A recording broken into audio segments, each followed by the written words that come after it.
Dear teacher, I am a survivor of a concentration camp. My eyes saw what no man should witness.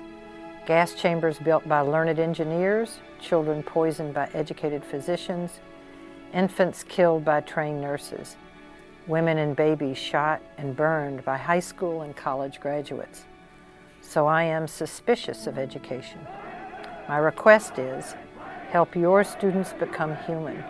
Your efforts must never produce learned monsters, skilled psychopaths, and educated Eichmanns. Reading, writing, arithmetic are important only if they serve to make our children more human.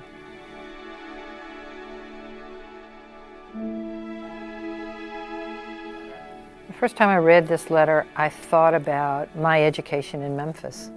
I thought about how I could sit in a civics class across the street from the zoo, and the zoo said at one entrance, colored day only on Thursday, and the others, no whites on Thursday. And I'm in a civics class with the ability to get an A on a Bill of Rights exam. What's going on here that the teacher never talks about that?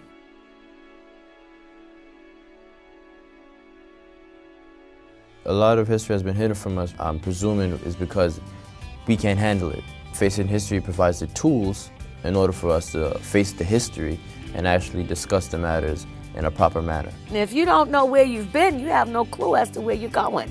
And if you don't pay attention to what happened, it will happen again. Teaching the Facing History curriculum, there are a lot of aha moments in terms of students understanding a concept they never understood before, whether it be the Holocaust and how it relates to themselves, how it relates to other different types of history, genocide in Rwanda or in Darfur, and making those connections and realizing that nothing happens in a bubble.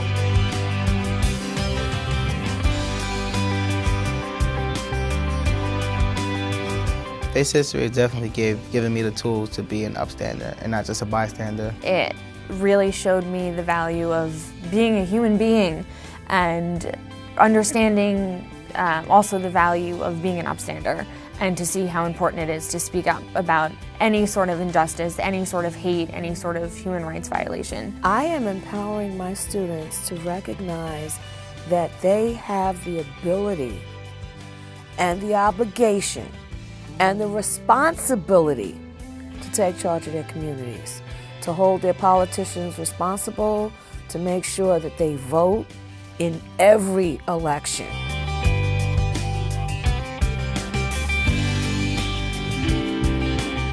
Facing History is a global organization, and it's reaching teachers in all different environments, and each of those teachers are able to affect lives in their classrooms every single day. I was in South Africa and had the opportunity to observe teachers and students there using Facing History to allow students to confront the past of apartheid and the struggle against apartheid.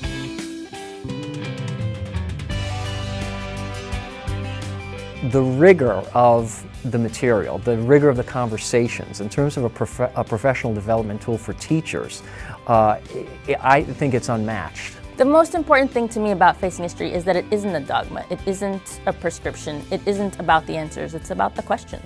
One of the things that Facing History does so well is helps us meet individuals who have participated in events. Seeing somebody from the Holocaust actually speak was something very different from reading it out from the textbooks. She showed us the tattoo on her arm, the number that is assigned to everybody. When she spoke about her experience, I had goosebumps. If you believe in hope and in the prevention of violence and ultimately the prevention of genocide, you have to make educated policymakers. I hear so many of our students saying, I can't wait to start a nonprofit organization, or I want to travel across the world because I want to help people who are living in poverty, or I want to help teens get off the street that are homeless. That's when we know we've made an impact. When they're not thinking anymore just about their class and their life, but they're thinking about how their voice can make a difference in the world, and they can choose to do something better for other people. Being part of Facing History kind of made me see that it's not always about where I want to go in life and what I need to do to get money or to be successful that is also taking some time to give back. We had a student from Rutgers commit suicide because he was harassed and violated for being gay. Facing History is a preventative measure, and I think that we have to tap into that and stop suicides and stop bullying. If we could expand Facing History and the curriculum and the way that we teach the curriculum